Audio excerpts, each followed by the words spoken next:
Bismillah, Assalamualaikum. Perkenalkan, nama saya Bismillah Mansah, NIM 19042122. Pada pertemuan ke-11 kali ini saya akan bahas tentang materi regresi linear sederhana dengan SPSS. Yang kedua adalah regresi linear berganda dengan SPSS. Yang pertama, regresi linear sederhana. Yang pertama, buka aplikasi SPSS yang saya tampilkan di bawah ini. Dan yang kedua, mulai aplikasi, buat data baru dan klik cancel. Yang ketiga, siapkan data, klik variabel view. Jika regresi linear sederhana, maka tampilannya seperti ini. Yang keempat, masukkan data setiap variabel penelitian. Jika regresi linear sederhana, maka gambarnya yang saya tampilkan seperti di bawah ini. Selanjutnya, cara yang kelima, pilih menu analisis, lalu klik regression dan klik linear untuk memilih regresi linear baik sederhana atau berganda pada tahap ini sama. Yang keenam, masukkan semua variabel penelitian, baik variabel independen atau variabel independen, lalu klik OK.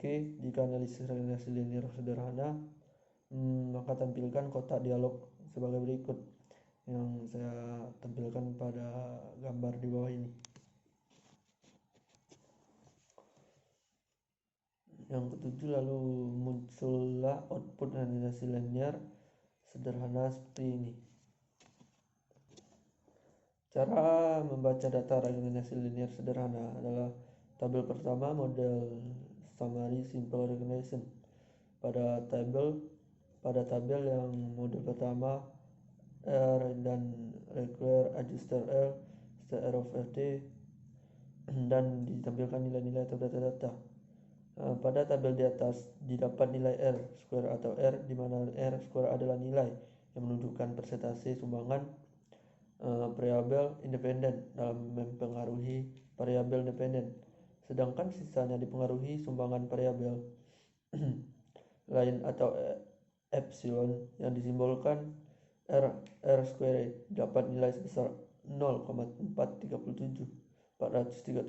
artinya besarnya sumbangan variabel independen dalam mempengaruhi variabel independen adalah sebesar 43,7%, sedangkan sisanya 56% dipengaruhi oleh variabel lain.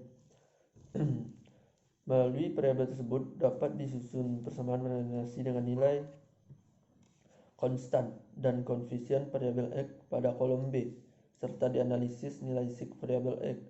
Persamaan regresi adalah sebagai berikut: Y 6,961 plus 0,0813 X.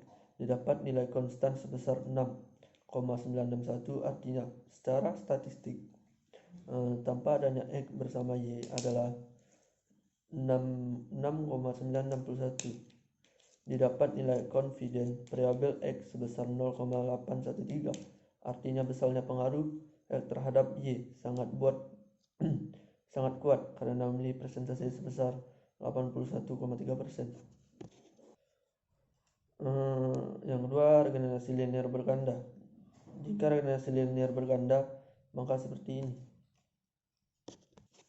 Untuk regenerasi linear berganda, maka tampilannya seperti yang saya tampilkan di bawah ini. Jika analisis regenerasi linear berganda, maka tampilan kontak dialog sebagai berikut. Selanjutnya, jika analisis regenerasi linear berganda, maka gambarnya adalah yang saya tampilkan di bawah ini. Cara membaca data regenerasi linear berganda pada tabel yang keempat ini adalah pada tabel di atas nilai yang dianalisis. Untuk analisis regenerasi linear berganda adalah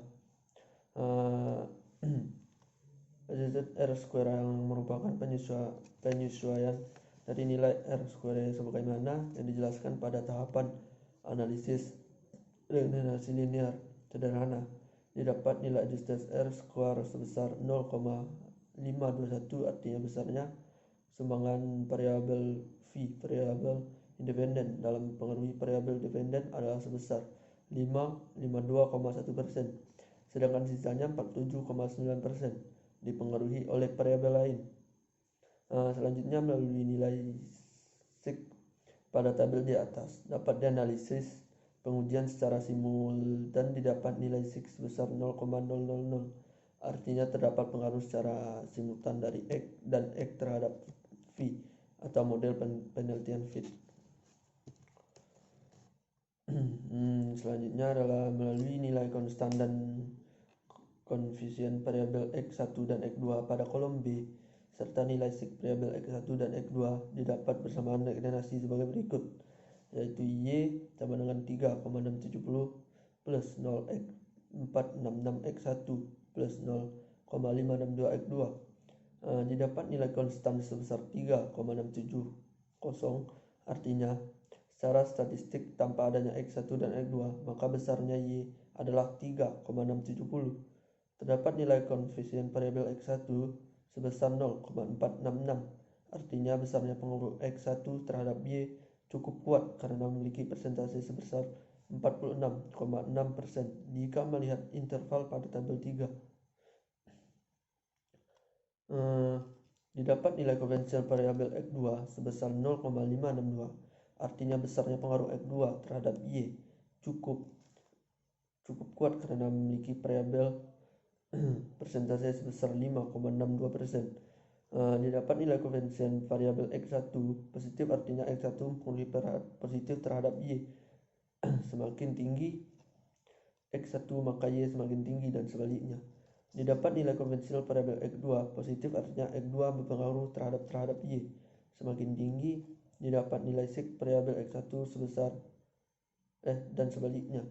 Dan didapat nilai sig variabel X1 sebesarnya 0,031 lebih kecil dari alfa 0,05, maka H ditolak, artinya terdapat pengaruh signifikan Y X1 terhadap Y.